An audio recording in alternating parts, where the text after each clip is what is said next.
Rivadeneira Frich. Él es especialista en gestión de entorno, gerencia política, asuntos corporativos, un experto consultor de estrategia política, empresarial y comunicación corporativa. Juan, muy buenos días, bienvenido. Quisiéramos conocer su punto de vista sobre cómo se perfila este nuevo gobierno de Noboa, que en el ínterin ha decidido realizar una gira internacional por países europeos y asiáticos. Estamos sin micrófono, si podríamos activar. Gracias, Gustavo. Ahora sí. Gracias por esta oportunidad. Muchas gracias por este espacio. El presidente Noboa pues ha llamado la atención en términos, no sé si necesariamente de la victoria. Muchos veíamos que podía ocurrir una alta probabilidad, pero lo cierto es que lo que no magnificábamos era la diferencia que se iba a producir. Y eso le da un primer gran desafío al presidente Noboa, que es administrar la victoria. Porque, por supuesto, la expectativa sube y recordemos que finalmente la política es el arte de la administración de las expectativas, en especial pues de los ciudadanos, de los agentes de la economía, y para tener éxito hay que entender cómo administrar la victoria. Hemos visto que el resultado es uno de los más abultados en términos de diferencia desde el retorno a la democracia, de manera que la primera gran clave de esta victoria es la fortaleza y la legitimidad que le deja este resultado al presidente Noboa. Ese es un primer punto. Para economista, perdone que le interrumpa en este aspecto. Muy buenos días, gracias por acompañarnos. Pues podríamos creer también que este triunfo, aunque con un importante margen para Daniel Noboa, resulta un triunfo frágil, considerando quizás que un porcentaje importante de la votación no es que quería que Daniel Noboa gane, no era un verdadero apoyo al candidato y a la propuesta de Daniel Noboa, sino que mucho voto provino del sector del anticorreísmo y de otros miedos que muy probablemente hay en este país. Que ahí me parece muy grato para el país y para la política, como el presidente Noboa ha dicho, pues lo que acaba de usted comentar, pues en números. Él ha dicho el 30% aparentemente está convencido de mi proyecto. ¿Y qué quiere decir con eso el presidente Noboa? Que él se da cuenta que el 25% de diferencia que le lleva hasta la votación final no necesariamente es un electorado que está con él o que estuvo con él el día de la votación por su proyecto, por él o por cualquier tema que esté cerca de su campaña. También reconoce que hubo un votante de miedo y eso me parece saludable para administrar la victoria, como es esta primera clave que he señalado. Una segunda que no es menor y que sí quisiera indicarla es que no hay transición de gobierno. El presidente Noboa gana pues con 11 puntos de diferencia y pues el nuevo gobierno ya comenzó el 14 de abril. Lo único que vamos a ver el 24 de mayo es la puesta en cero del cronómetro político nuevamente para entender que vienen 4 años. Y digo, ojalá vengan 4 años de estabilidad y de un gobierno que tenga un periodo completo. Lo que sí va a haber transición es en la Asamblea Nacional, porque ahí sí el 14 de mayo tendremos una transición a una situación distinta a la que hemos vivido en Ecuador por muchos años. Seguramente ustedes han entrevistado a muchos expertos electorales que solicitaban una reforma electoral para elegir asambleístas en la segunda vuelta, con la hipótesis de que así habrían menos partidos, menos dispersión y una mayor cantidad de probabilidad de gobernabilidad. Y sin esa reforma ya ocurrió el resultado, es decir, se les cumplió el sueño a quienes impulsaban la reforma y hoy tenemos 2 bloques muy grandes, ¿sí?, que quizá y lo más probable es que el oficialismo construya una mayoría de instalación que le permitirá elegir el presidente, los 2 vicepresidentes y los 4 vocales del CAL que conforman este Consejo de Administración de la Legislatura previo a la conformación de las comisiones legislativas, que siendo 15, siendo 150 asambleístas, porque el presidente no tiene comisión, se van a dividir en partes iguales de 10 asambleístas con muy probablemente una mayoría de 6 del oficialismo en cada una. Así que ese sería más o menos el primer panorama, incluso en el legislativo. Ahora, hay temas realmente urgentes en el país que el presidente tiene que resolver. El tema de la violencia en un primerísimo lugar, el incremento de la pobreza, la necesidad de generar mejores oportunidades para los ecuatorianos, empleo. En temas económicos, una deuda que ha llegado ya a un 72% del PIB y que tiene una carga muy pesada de servicio de deuda, la crisis energética, que no se le ha resuelto totalmente. Y aquí nos preguntamos y le preguntamos, ¿es lo más apropiado sumir al país nuevamente en incertidumbre con una Asamblea Nacional Constituyente cuando está todo esto por resolverse? Le agradezco, Gustavo, por la forma en que usted presenta la pregunta, y es porque las otras dos claves que suman a este momento es que el presidente tiene problemas que tienen mecha corta, por ponerle un titular, y eso es que la gente está esperando una respuesta pronta, en especial al tema de seguridad y la posibilidad de conseguir una oportunidad que se materialice en un empleo. Y por supuesto, el último de todas las claves de estas 5 claves que he dibujado en esta entrevista es la posibilidad de la existencia de una asamblea constituyente. En el caso de los problemas de mecha corta, sin duda la seguridad, sin duda el empleo. Y podemos listar algunos más. Conversaba con otros expertos y me decían, mira, te quedaste corto porque te falta la seguridad social, el tema laboral. Hay un montón de problemas de mecha corta que tiene el país y que hoy el presidente va a tener que enfrentarlos no con los ojos de quien tenía un mandato de 1 año y medio, sino con los ojos de quien tiene un mandato completo de 4 años, y esto incluye también conformar un gabinete que envíe una señal a los ecuatorianos de que el camino está trazado hacia algún lugar que el gobierno lo quiera trazar. Y en el caso de la constituyente, me parece que el gobierno pues está analizando, y hay algunas declaraciones que hemos visto de varios personeros de gobierno sobre una forma distinta incluso de la integración de la asamblea. Lo cierto es que en términos de gobernabilidad y de incertidumbre, una asamblea constituyente que no dibuje claramente el proyecto, las ideas y las personas que lo compongan,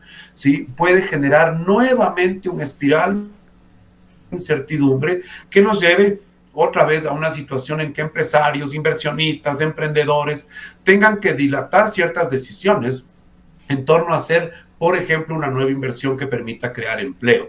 Eso puede pasar. Y en gobernabilidad, perdón que me extienda, Gustavo, lo cierto es que al no haber la posibilidad de tener constituyente de plenos poderes, porque la Corte ya así lo impide, habrá que tener 3 carriles que en paralelo tendrá que manejar el gobierno. El gobierno en sí mismo, que ya la gestión de gobierno es compleja en el Ecuador, la Asamblea Nacional, ¿sí?, que podría construir una mayoría, pero no deja de verse con sobresaltos, y una asamblea constituyente al mismo tiempo, todo al mismo tiempo, cosa que no ocurrió en 2008, que era el gobierno y la asamblea constituyente, que incluía una mesa que legislaba. Recordémoslo, eso pasó hacia el año 2008.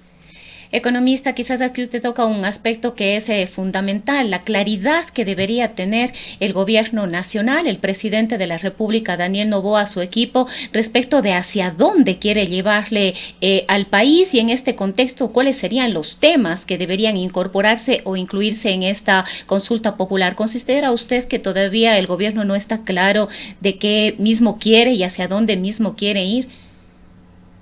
Me parece que el planteamiento de la Asamblea Constituyente y esta suerte de proyecto constituyente todavía carece de ciertas claridades. Creo que han habido señales, ¿sí? Han habido señales de que hay que entrar al tema del Consejo de Participación Ciudadana, que, pues seamos más claros, pero desde el año 2008 en que entró en vigencia con la Constitución de Montecristi, ha sido una farsa para los ecuatorianos, y me parece que es imposible no tratar ese tema. Un segundo tema que se ha tratado, por supuesto, es los temas en general de cómo se maneja el Estado. Yo creo que hay temas que pueden entrar ahí. Los temas de derechos creo que son temas que no habría que ingresar, o no necesariamente habría que ingresar. Y, por ejemplo, no se está hablando que hay que entrar a los temas de los sectores estratégicos. Si no le sacamos el candado, ¿sí?, a la posibilidad de la inversión privada agresiva y con certidumbre, que incluya además, por ejemplo, el manejo de arbitrajes internacionales, que está prohibido hoy en la Constitución, no va a haber un despegue en sectores estratégicos como necesita el Ecuador en petróleo, en minería y en electricidad. De manera que hay temas, incluso la propia definición de la economía, ¿sí? Recordemos que se hablaba de una economía social y solidaria, ¿sí? Cuando pues buena parte de los países que han salido adelante en el mundo definen a sus economías como una economía de mercado, ¿sí? Son economías sociales y de mercado que buscan más bien las inversiones, las oportunidades y el desarrollo de su gente. Entonces, desafíos creo que existen, pero todavía nos queda toda una pedagogía política que están esperando los ecuatorianos para entender si es que estamos entrando a un proyecto constituyente o a un paseo constituyente. ¿Cómo ha visto usted esos pocos pasos que ha dado el presidente ya con miras a la reorganización del gobierno, cambios en Fuerzas Armadas, en Policía y sobre todo la nominación de la nueva ministra de Finanzas, Ajira Moya, quien acaba ya de realizar una gira internacional en contacto con los multilaterales? Sobre todo, más que cómo lo ve usted, cómo lo ha visto el empresariado ecuatoriano, los sectores económicos de Ecuador y también aquellos del exterior que son de quienes depende esa visión que se traduce como riesgo país. Me parece que en ciertas nominaciones se confirma la visión. Por ejemplo, el nombramiento en la Embajada de Estados Unidos me parece que pues muestra un acercamiento al sector productivo y gremial.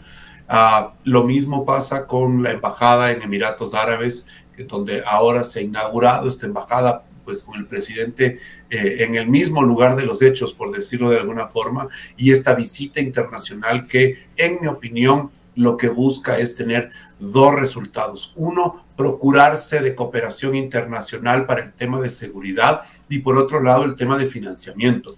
Luego de lo que ocurrió los 3 primeros meses del año, que quedamos con un déficit importante en el presupuesto del Estado, hay que ir a buscar el dinero para cubrir ese espacio y lo que hay que cubrir este año en materia de deuda, de amortizaciones de deuda, que son las famosas necesidades de financiamiento que tiene el país. Recordemos, este año el Ecuador inició el cronómetro con más de 8,000 millones de dólares en necesidades de financiamiento y buena parte de ellos son la amortización de deuda.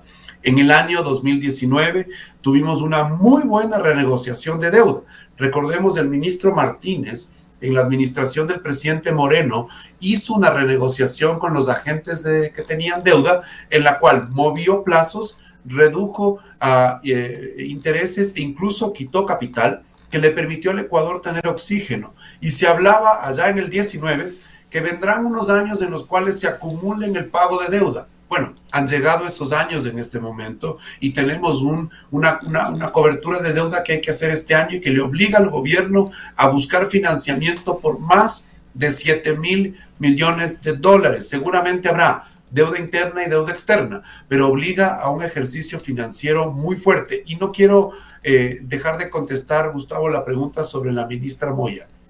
Me parece que el gobierno ha nombrado a la ministra que quería que desde un inicio, o que apuntaba desde un inicio a nombrar el presidente Noboa. Me parece que cuando viajó a Wall Street en el año 2023 como candidato, como presidente electo, ¿sí?, fue con la ministra Moya, que era la posible ministra de Finanzas, y finalmente no ocurrió ese nombramiento.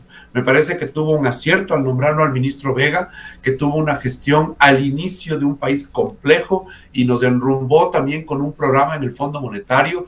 Así que esa primera decisión me pareció correcta y ahora en esta nueva etapa, sí, me parece que los servicios de la ministra Moya, que es una técnica, es una persona que conoce los temas financieros del Estado, pues su participación menos política, pero ese es su perfil y me parece que es importante ver qué va a pasar en estos días luego de su visita a Washington, que muchos han comentado desde la capital norteamericana, que ha sido una buena visita. Esperemos que eso le acompañe en el Juan, resto de su gestión. Quisiera compartir con usted, esperemos que lo pueda ver, pero sobre todo con nuestros oyentes, poniendo en pantalla este gráfico sobre inversión extranjera o inversión extranjera directa, una comparación de países latinoamericanos en donde aparece Perú con 5,1%, Chile con 4,9%, Colombia con 3,4%, Brasil con 3,2%, Argentina con 1,8% y Ecuador con 0,2%. Estos porcentajes se refieren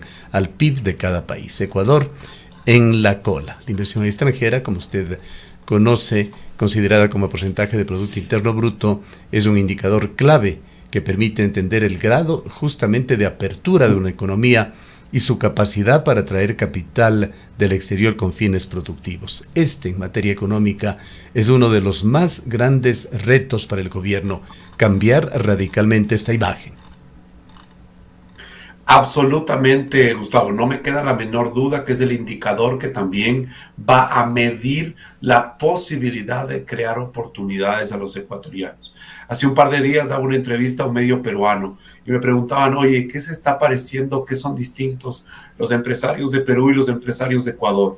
Y me parece que en Perú han tenido mucha inestabilidad política y los empresarios entendieron que a pesar de esa inestabilidad política tienen que seguir invirtiendo y haciendo negocios, que es lo que ha ocurrido en Perú, ¿sí? Lamentablemente Perú tiene un récord histórico de cambio de presidentes aún más complejo que el ecuatoriano, pero sus inversionistas siguen apostándole al país porque hay un marco que así se los permite y además porque entendieron que más allá del riesgo político hay que actuar en ciertas economías que pueden tener oportunidades y creo que ese es el camino al que está yendo el Ecuador. Me parece que en cambio en el sector privado ecuatoriano, ¿sí? Hay una cantidad importantísima de empresarios, ¿sí? Locales y los internacionales que ya están acá, que se han dado cuenta que además con la política y con las dificultades de la política hay que seguir trabajando y hay que seguir creciendo y son ejemplos de muchos productos que hoy se exportan, empresarios que les ha quedado pequeño el Ecuador, que hoy están exportando y son pequeños, medianos y grandes, no son necesariamente solo los grandes.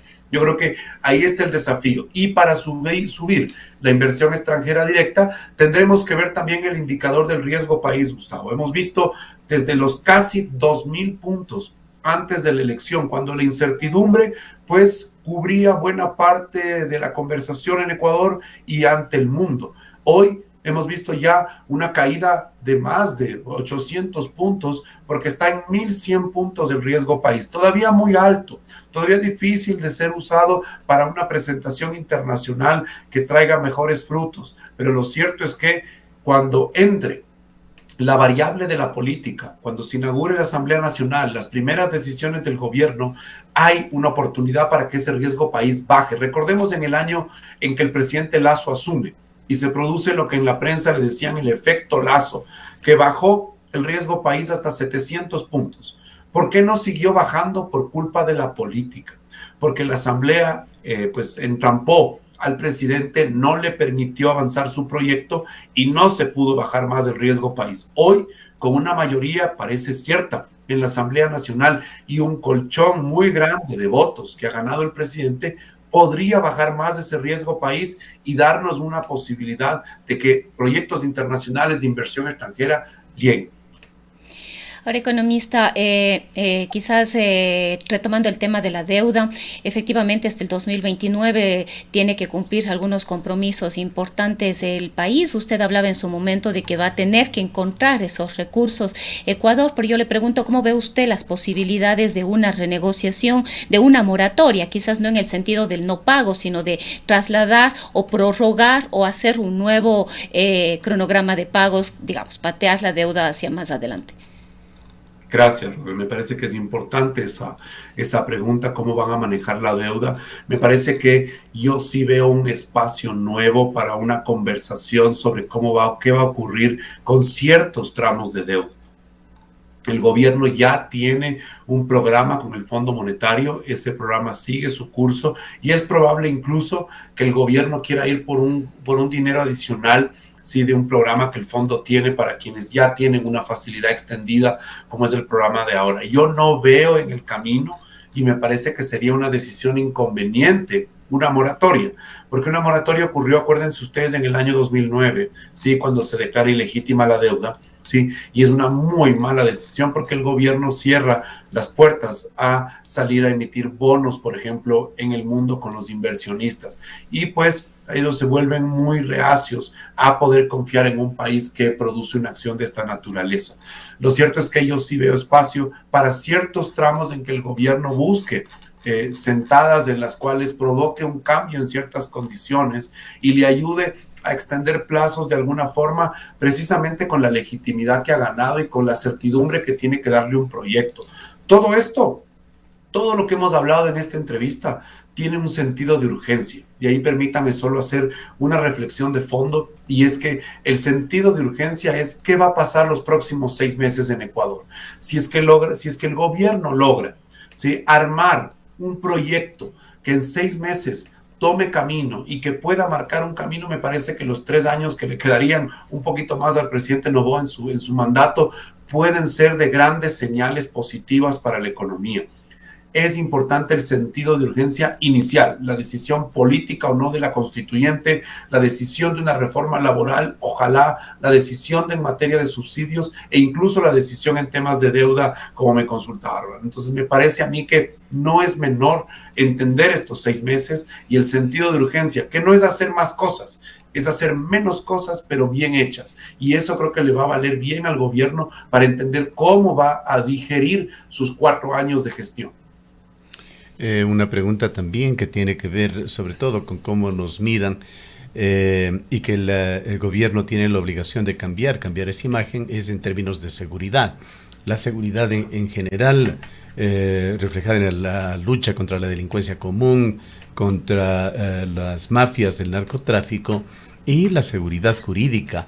Estamos en un momento en donde tenemos entidades en transición, muchas de ellas muy desestabilizadas y debilitadas, la Fiscalía en transición, el Consejo de la Judicatura, la Corte Nacional de Justicia. ¿Qué decir del Consejo de Participación Ciudadana y Control Social, que tiene que ver con todas ellas? El tema institucional no es menor, y es muy cierto, y es importante darle atención. Y me parece que bajo el principio también de independencia de funciones, no solamente hay que pedirle cuentas al presidente, sino pedirle cuentas a estos poderes precisamente de qué es lo que están haciendo para darle institucionalidad al país. No me parece menor entender que esa atmósfera produce también una capacidad o no de atraer las inversiones. Pero lo cierto es que tenemos un desafío pues en el país, que es cómo vamos a comportarnos todos, y me refiero a todos: sociedad civil, medios de comunicación, gobierno, asamblea y todos los poderes del Estado, porque también hay una población que está esperando resultados.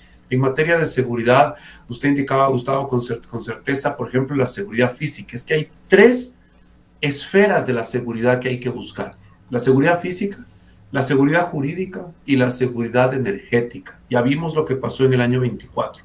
En la seguridad física, ¿sí?, las personas que de alguna u otra forma han podido resguardarse de alguna forma sin estar exentos a temas de seguridad, quizás sienten menos lo que ocurre. Pero hay espacios en el país donde hay familias que tienen que pagar $1 para entrar de su casa y $1 para salir de su casa. ¿Sí? Hay extorsiones, hay vacunas, y ese es un problema del día a día de los ecuatorianos.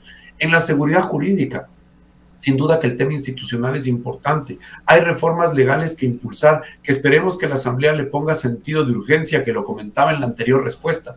Y la seguridad energética, porque este año puede ser un año que también nos desafíe la naturaleza. Quizá la perspectiva es menos cortes, pero algo de cortes, y eso ya nos tiene que preocupar como ecuatorianos. Ahora estamos en mayo, no esperemos a que esto sea el último trimestre del año, como le ocurrió al año 2024. Miren, porque buena parte de la razón por la cual el país cae 2% en el PIB el año pasado es porque tuvimos un muy mal inicio de año por culpa de la seguridad. Acordémonos del fatídico 9 de enero, cuando invadieron los estudios de TC Televisión y se envió un muy complejo mensaje sobre la viabilidad del Ecuador.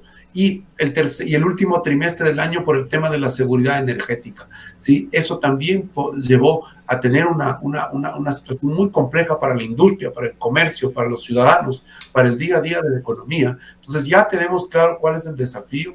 Hoy el gobierno tiene que entrar a las acciones precisamente para anticiparse a los riesgos y para proponerle al Ecuador un camino.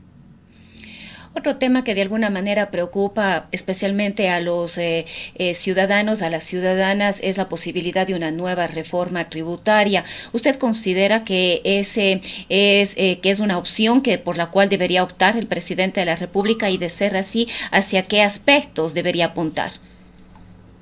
Ya se está hablando pues de la posibilidad de una reforma tributaria en Ecuador y esto, seamos muy claros, no es nada nuevo.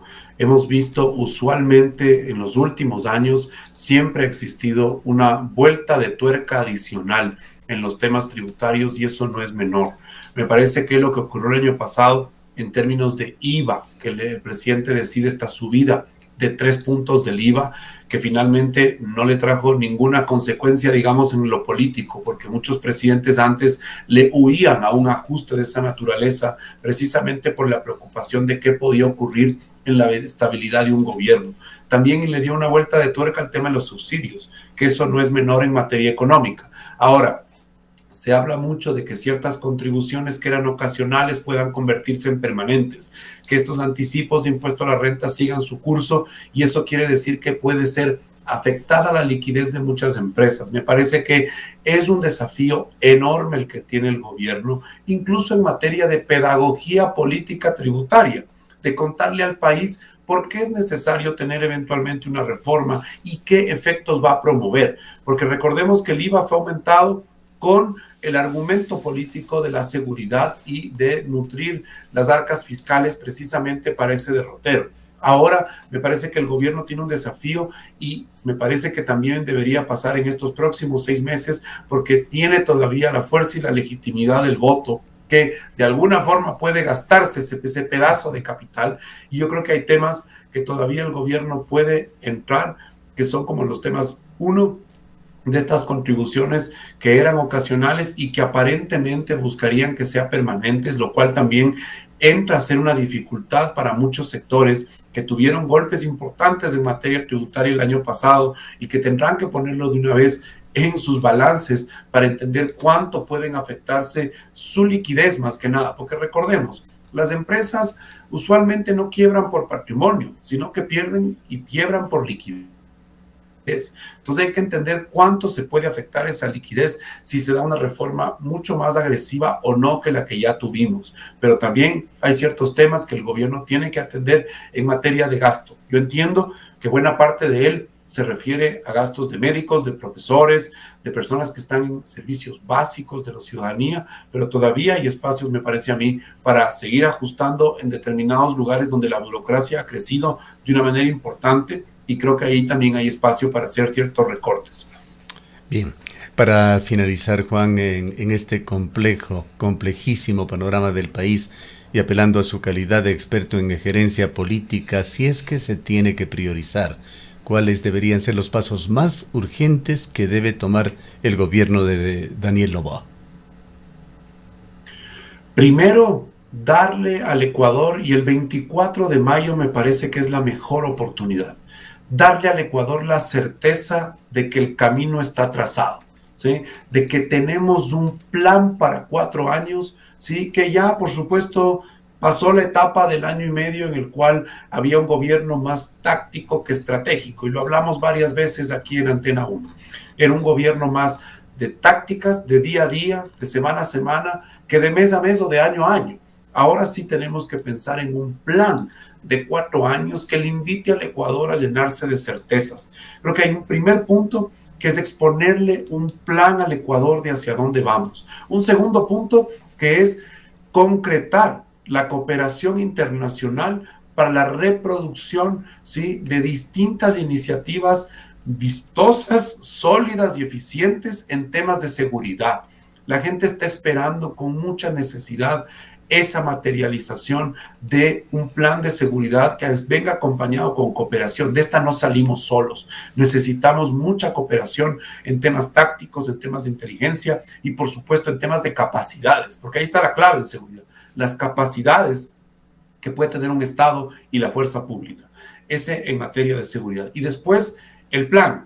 La seguridad física debe derivar en una seguridad de hacia dónde va el país en la economía para que los actores privados, que son los que más generan empleo productivo, puedan tomar una decisión adelante y no me queda duda que la posibilidad de hacer una reforma laboral de entrada que piense en los que no tienen trabajo, no en los que ya tienen uno, en los que no tienen trabajo, que puedan tener una oportunidad en su vida, me parece que es fundamental y bien le haría el gobierno a todos los ecuatorianos aplastar ese botón entrar con todo y cambiar de un solo golpe el régimen laboral ecuatoriano para que se puedan destrabar muchísimas posibilidades de contratación y así muchos encuentren una oportunidad en su vida. Bien, muchísimas gracias por haber estado con nosotros. Un placer, encantado y muchas gracias por el espacio. Declaraciones del economista Juan Rivadeneira Frich. Él es experto consultor en estrategia política, empresarial y comunicación corporativa.